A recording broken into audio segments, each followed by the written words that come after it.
have a few nasheed artists who've recorded, alhamdulillah. The cost of the nasheed CD is £5, and all the contributions will be going towards Radio Imaan, inshallah. So please do purchase these CDs. We have some CDs available.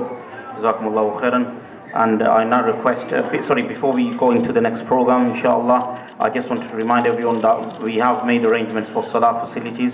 So for the brothers, it's upstairs. Alhamdulillah, I think approximately 10 to 15 people can pray at a time. So inshallah, if I can request the brothers, whoever wish to go ahead now, then we can inshallah go for salah. And sisters as well, if the musallas are arranged at the back in the area. So you can go ahead, inshallah. I'll now request Shaikh Kauther to come along. Shaikh Kauther is also one of the volunteers and also assists us a lot in Radio Imaan with the programs and the Mahadara Bayanat lectures, mashallah. And subhanallah, today is going to be talking about Ramadan and Qur'an. So as a reminder for us in how to spend our Ramadan and the reminder about Qur'an. So I request Shaikh Kauther to come forward.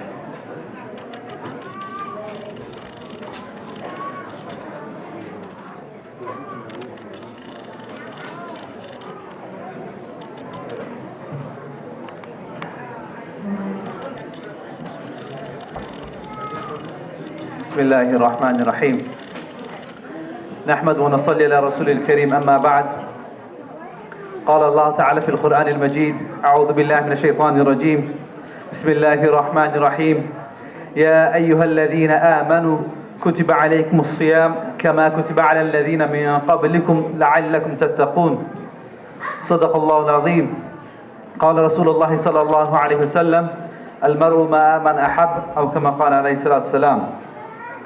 So, alhamdulillah, we have had this amazing opportunity to listen regarding Qur'an and how we should have an affinity with the Qur'an and we should have some kind of love and connection with the Qur'an. This is something that's been inculcated within ourselves. Our parents, our grandparents, our brothers and sisters are constantly talking about the Qur'an, that we should love the Qur'an. With Ramadan approaching rapidly, what we'll notice is that we're all thinking about how much I'm going to recite. We start planning that I'm going to recite a lot more during the month of Ramadan. We have the ability to do 10 times more than what we naturally do. Ramadan comes from, we know from Salat al-Asr all the way to Salat al-Maghrib. What we're doing is we're sitting under the masjid and we are reciting the Quran. If we're not reciting the Quran, what we're doing? We are listening to lectures, speeches, we're going to different masajids, and we have this passion and this love for the Quran. So what we'll do is we'll go to different masajids, let's go and listen to this shaykh, let's go and listen to that shaykh. So the verse I recited is Ya ayyuhalladhina amanu kutiba alaykum as-siyam kama kutiba ala alladhina min qablikum la'allakum tattaqun. O you who have Iman, fasting has been made obligatory upon you. It's compulsory upon you, just as it was made obligatory upon those who were before, so that you may develop taqwa. We constantly think about taqwa. What is taqwa? What's the concept of taqwa? So just quickly I'll explain about taqwa. Generally what people do is they associate the word taqwa with fear. You know what? Fear Allah subhanahu wa ta'ala.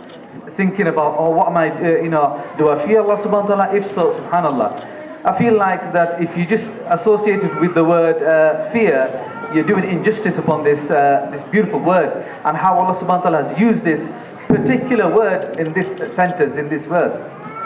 To explain what fear is, just think that you're in a plane and you're going through turbulence. Allah save us, inshallah. And when you're going through turbulence, what happens? You get the seatbelt sign going up. When you get the seatbelt sign, what's the first thing that they tell you to do? The first thing they say that your seatbelt tighten it. Your seatbelt tighten it. Once you've done and you tighten the seatbelt, what you need to do is make sure that if you've got children with you, you tighten theirs. What I'm trying to say is that when you are thinking about Allah subhanahu wa ta'ala, when you fear Allah subhanahu wa ta'ala, the actions that you implement, that you put in place, those are the way that you're being God conscious. This is someone being fearful of Allah subhanahu wa ta'ala. The actions that you put in place. So it's you tying your seatbelt, even if the mask comes out. What do they say? Put your mask on first before you put your child's mask. Of course, common sense dictates that, you know what, I should think about my child first before I put my mask on. So Allah subhanahu wa ta'ala is trying to say is that Ramadan is approaching rapidly. What you need to do is think about what you can put in place for you to be prepared for the hereafter. And that's the amazing thing, that Allah subhanahu wa ta'ala uses these words. And you know what, fear, being God consciousness, it's an abstract thing. You can't actually go outside and say, you know what, I'm going to buy fear. What you've got to do is find ways and think about actions that you need to implement in your life so you can have that God consciousness. You need to think about, what am I doing? And have I changed my ways? I need to make intention, that goes for all of us over here, that from today onwards, I'm not going to wait till Ramadan. I'm going to start putting in place. It's just as, you know, when we're going for Hajj. We go for Hajj. We prepare, so if Hajj is in August, from January we start making preparation. Then I need to collect money first. Or if I've got children, am I taking my children with me? If so, I need to think about all the medication. We start buying suntan lotion in January, just in preparation, knowing that Hajj will be in August. It's going to be really hot, it's going to be intense. So this is what we do in order for us to prepare ourselves. لَعَلَّكُمْ تَتَّقُونَ, so that you may develop God consciousness. You know, subhanAllah, Allah subhanahu wa ta'ala does not use, you know, if you fast, guaranteed you will get, you know, you will be God conscious. It is not the case. Allah subhanahu wa ta'ala used, if He was guaranteed, then it would have used لِتَتَّقُونَ. But Allah uses لَعَلَّكُمْ, so that you may, you know, you might hope to develop God consciousness. You know what you need to do is start preparing. And in the next verse, Allah subhanahu wa ta'ala gives you ways for you to implement in your life to actually practice and make sure that, you know what, you have that within your life.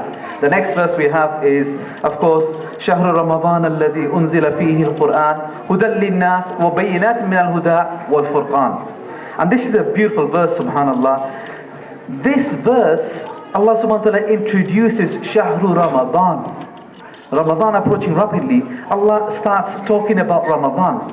When we think about Ramadan, when we have the thought about Ramadan, we're thinking about, do you know what? Yes, iftar time. What am I going to eat? What am I going to consume? Before iftar, what you do is you go to the kitchen and you just have a quick glance, making sure that, yep, that's what I like, that's what I'm going to enjoy. But Allah subhanahu wa ta'ala introduces Ramadan with Shahru Ramadan alladhi unzila fihi al-Qur'an. Allah introduces Ramadan with Qur'an. It's spectacular how Allah subhanahu wa ta'ala uses the word Qur'an over here. He doesn't introduce by, you know what, the month of Ramadan is the month in which you fast. That's not what's been used over here. Allah subhanahu wa ta'ala says the month of Ramadan is the month in which the Qur'an was revealed. And he also goes on to say that unzila fihi al-Qur'an. And this is something for us to think about. Allah says that is the month where Qur'an was revealed. Allah does not say Shahr Ramadan allazi anzala Allahu al-Qur'an. Allah is the one that revealed the Qur'an. This is something we've got to realize. Yes, Allah is the one that revealed the Qur'an, but what Allah expects you to do is look into the Qur'an. Every year I'm going to open the Qur'an and I'm going to have this reorientation. I'm going to reintroduce myself to the Qur'an and I'm going to look at it, and without any assumption I'm going to read it and see what I can learn from it. And Allah subhanahu wa ta'ala uses unzila, and of course he uses the passive verb. It's as though that, you know what, for you to appreciate Qur'an, what you've got to do is read it, look at it, understand it, and what you'll notice is that you will find Allah in it. That's the beautiful thing. The more you read, the better it is, the more you will understand God consciousness. And this is something, you know, this surah was revealed approximately 13-14 years after the Prophet in 13-14 years after prophethood. The companions, they knew that Shahr Ramadan is of course, you know, is a month where Qur'an was revealed. They know that it's hudan linnas, is guidance for mankind. They know that it's wabayinat min al-huda wal-furqan, that the Qur'an within itself there's clear guidance. And they know wal Furqan, that this is the distinguisher, the separator of good and right, of evil and of course something that's bad, of positive. So why would Allah subhanahu wa ta'ala reintroduce the Qur'an and explain to them that this is guidance for mankind? They all knew that. The answer is simple. It's as though, as I was saying earlier, that every year we should approach Ramadan thinking about, I want to excel and I want to appreciate the Qur'an. Let me give an example. Think about it. You go to the beach. We've all been to the beach. When you go to the beach and you go to the ocean and you jump in and you experience the ocean, you jump in and you come out, you've had experience, you've touched droplets. You've had experience. Can you come out from the ocean and say, you know what, I've experienced the entire ocean? It's impossible. You go in and you look at the Qur'an, you'll experience something. The following year, you're going to do the same thing and you're going to go back into the Qur'an and you're going to learn something. It's just as though if you go back into the ocean, you'll experience some of the droplets. Can you say for definite that you will experience the exact same droplets that you did previous year? It's impossible. Someone will say that. Well, if you read Surah Fatiha, we've had people, alhamdulillah, reading Surah Fatiha and said, you know what, Shaykh, I've learned Surah Fatiha first time. I didn't understand what Surah Fatiha meant. I asked this question quite a few times to quite a few gatherings. We've got people age range from 5 to 50, 60, 70. Think about this question. You need to answer this question yourself. At this age, when we were quite young, at the age of 3, 4, 5, we learned the Surah Kauther, and we come to the verse, Inna Shani. We come to that verse, Shani. Can you say at the age of 30, 40 or 50 that you know the definition of Shani? If you don't know, then know that, you know what, have you made progress in the last 30, 40 years? If you haven't, it's time to think and open the Qur'an and say, you know what, I need to understand and appreciate the Qur'an. Ramadan is a phenomenal time for us to understand the Qur'an. We have time. Allah gives us barakah. In Ramadan, the TV is closed. Previously, I remember, people used to put a piece of cloth over it. So subhanallah, we've got this amazing time for us to take advantage of this. We need to appreciate the Qur'an and we need to internalize. For those of you that are thinking, I'm going to get Shaikh Google to find out what does Shani mean. Make sure you do it today. It's better to actually get Qur'an. I'm going to give you, there's a book by Mufti Ilyas Hussain that is called Qur'an Made Easy. It's for anybody. You can open it up, you can look at the Qur'an and you can appreciate. I've had people texting me saying, oh subhanallah, I now understand Surah Quraysh. I can pray Surah Quraysh now and I can take my time. And you know what, Shaykh, there's been times when I've prayed Surah Quraysh in every single salah because I understand what it means. I've been to a lecture and I know what, I really appreciate the surah because when I'm praying I'm thinking about the revelation, the context of revelation, why it was revealed. So we have this month, another thing about this Qur'an is Musa alayhi salam. Musa alayhi salam was given so many gifts, so many miracles. We know the staff. If you saw the staff, Musa alayhi salam, when he threw the staff and it became a serpent, a snake, people all around like, wow, what just happened? Amazing. So this was a miracle of the eye. For those people that were behind, quite a few, like 30, 40 behind, 40 people behind, they didn't witness that. But do you think they missed out when the ocean parted? They're walking through between the ocean and they're thinking, subhanallah, it's amazing. So they had experienced something that was absolutely spectacular. They went through the ocean, they went to the side. A few years later, they get their children and say, oh son, you know what? I was there when I went through the ocean parted, it was spectacular. And the child is like, oh, subhanallah, dad, you were there? Allahu Akbar, amazing. How did it feel? What was it like? So this was a miracle. Now it's a message, a child is listening.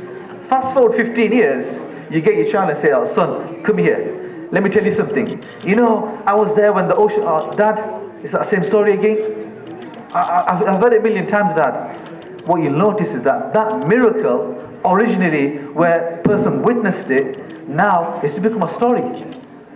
Passed on generation, we read the Qur'an and it's like Kauther Azim, yeah, subhanallah, wa idh faraqna bikum al-bahr, Allahu Akbar, mashallah, yes, Musa alayhi salam, the incident, for us it's just a story.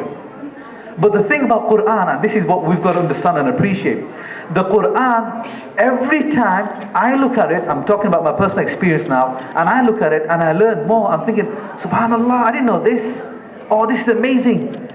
People, I listen to so many sheikhs over here, and you listen to them and think, oh, wow. You go back, you write that down. We should take notes every time we hear something, because the Qur'an, every time, is as that ocean. You jump in, Allah uses the parable of an ocean.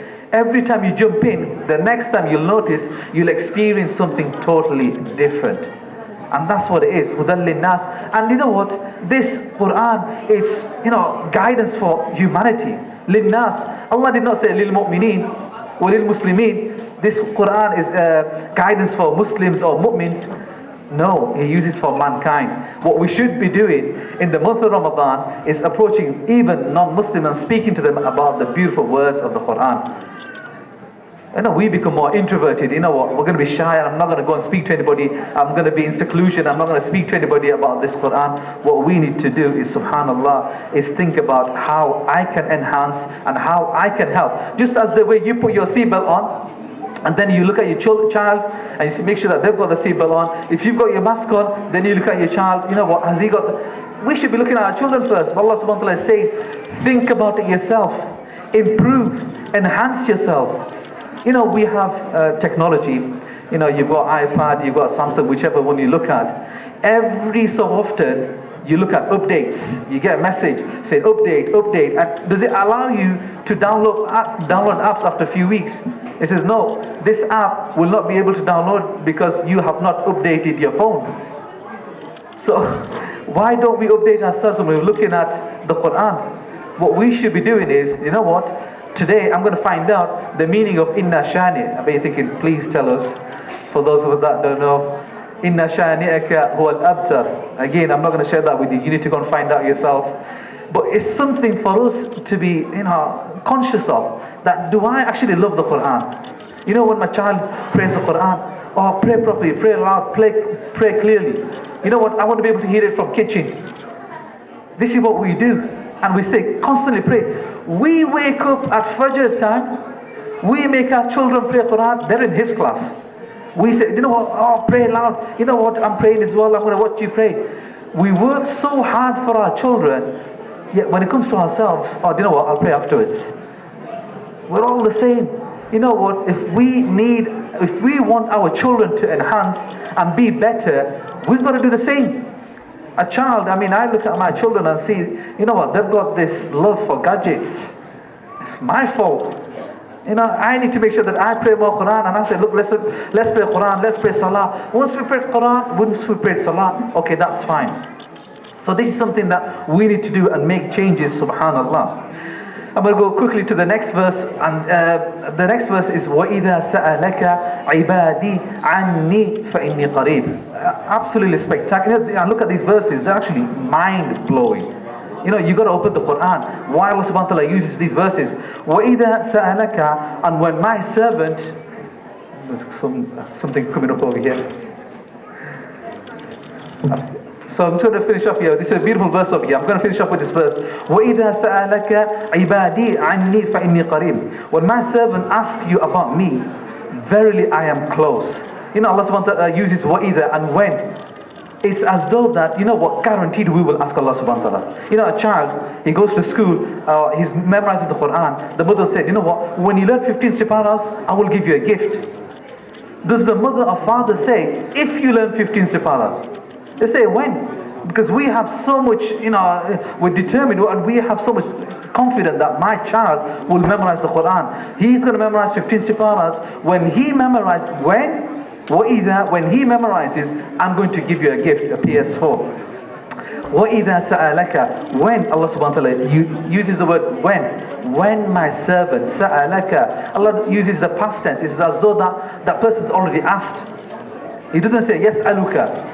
something that's going to happen in the future, which should be the case. He says, it's as though my servant has already asked you about me. وَإِذَا سَأَلَكَ عِبَادِي, when my servant asks you, Ya Muhammad sallallahu alaihi wasallam, about me. Allah subhanahu wa ta'ala, this is the beautiful thing.